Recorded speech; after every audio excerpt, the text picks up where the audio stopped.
kababayan, Mayor Aris Gaboy Lim ng Talavera, Nueva Ecija. Congratulations on the occasion ng inyong panunumpa. Napakahalaga ng simbolo ng panunumpa sa tungkulin. Dahil dyan tayo, yan ang ating gabay at yan ang ating magiging batayan ng ating pagserbisyo publiko bilang mga opisyal na halal ng bayan. Ganun din po tayo, nag-oath taking na po sa harap ni Justice Marvic Leonen ng Supreme Court. At napakahalaga sa ating panunumpa is to defend our laws, uphold the Constitution. Kinakailangan ng ating mga kilos ay base sa batas, consistent with laws. Hindi po tayo dapat lumalabag, hindi po ba, sa mga batas dahil nga nanunumpa tayo rito.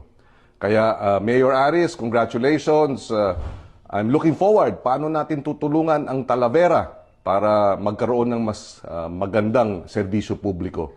Pareho tayong nanalo, pareho tayong maglilingkod ng tapat at totoo. Yan ang inaasahan ng ating mga kababayan. Muli, Mayor Lim, Mayor Aris, congratulations sa lahat ng mga halal na opisyal ng Talavera, mga department heads. Batiin ko po kayo, binabati ko po kayo. Maraming salamat.